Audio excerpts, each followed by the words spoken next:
എല്ലാവർക്കും നമസ്കാരം. കുട്ടികൾക്കൊരു ചങ്ങാതിയിലേക്ക് സ്വാഗതം. ഞാൻ ഇന്ന് പറയാൻ വന്നിരിക്കുന്നത് നവരത്ന ധാരണം കൊണ്ടുള്ള കാര്യമാണ്. നവരത്നങ്ങൾ ധരിച്ചാലുള്ള പ്രാധാന്യം. നമ്മുടെ ആരോഗ്യം, ഭാഗ്യം, സമ്പത്ത്, അങ്ങനെ എല്ലാ ദോഷങ്ങളും അകലുമെന്ന് ജ്യോതിശാസ്ത്രവും ശാസ്ത്രവും പറയുന്നു.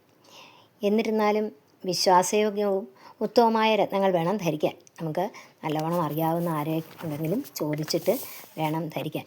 അതിന് കേടുപാടുള്ളതൊന്നും ആകാനും പാടില്ല. ഇത് നമ്മുടെ കഴിവിനനുസരിച്ച് ധരിക്കാം. സ്വർണത്തിൽ മാത്രമല്ല, ഇത് ചെമ്പോ വെള്ളിയോ സ്വർണമോ ഏത് ലോഹങ്ങളിൽ വേണേലും ഇത് കെട്ടി ധരിക്കാം. മോതിരമായിട്ടോ ലോക്കറ്റായിട്ടോ മാലയായോ വളയായോ ഒക്കെ ധരിക്കാം.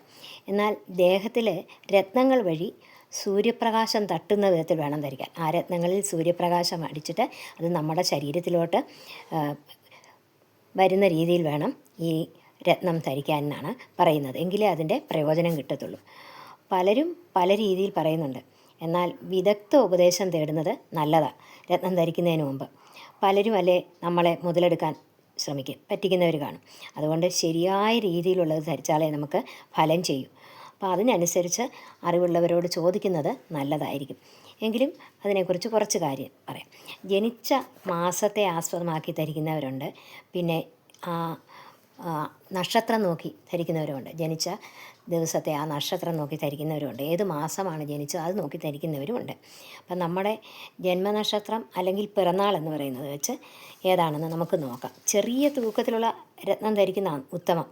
എന്നാൽ പല ജ്യോതിഷ ശാസ്ത്രജ്ഞന്മാരും പറയുന്നത് ഒരുപാട് അളവുള്ള രത്നം വേണ്ട എന്നാണ് പറയുന്നത്. അപ്പോൾ ഭാരതീയ ജ്യോതിഷപ്രകാരമുള്ള ജന്മനക്ഷത്ര രത്നക്കല്ലുകൾ ഏതാണെന്നാണ് ഞാൻ പറയാൻ പോകുന്നത്. അശ്വതി, മകം, മൂലം ഈ നാളുകാർക്കുള്ളത് വൈഡൂര്യമാണ്. രത്നം വൈഡൂര്യമാണെന്ന് പറയുന്നു. ഭരണി, പൂരം, പൂരാടം ഇവർക്ക് വജ്രമാണ്. കാർത്തിക, ഉത്രം, ഉത്രാടം ഇവർക്ക് മാണിക്യമെന്ന രത്നം വേണം.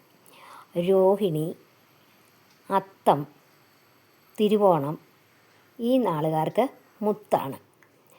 മകയിരം, ചിത്തിര, അവിട്ടം ഇവർക്ക് പവിഴം ആണ് രത്നം. പവിഴമാണ് രത്നം വേണം ധരിക്കാൻ.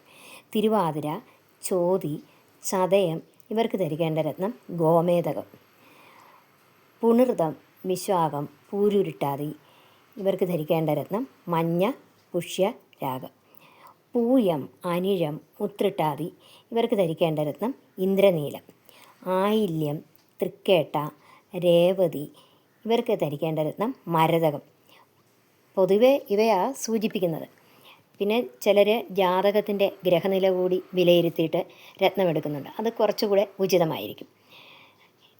നവരത്നങ്ങൾ ജ്യോതിഷ പ്രകാരം അവ പ്രതിദാനം ചെയ്യുന്ന ഗ്രഹങ്ങളുമുണ്ട്. അത് നോക്കിയും ധരിക്കാവുന്നതാണ്. മാസങ്ങൾ നോക്കിയുണ്ട്, ഗ്രഹങ്ങൾ നോക്കിയുണ്ട്, നമ്മുടെ നക്ഷത്രങ്ങൾ നോക്കിയുണ്ട്. ഏത് വിധത്തിലാണെങ്കിലും നമുക്കത് തിരഞ്ഞെടുത്ത് ധരിക്കാം.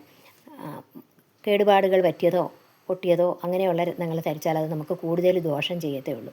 നല്ല രത്നങ്ങൾ നോക്കി ധരിക്കാൻ ശ്രമിക്കണം.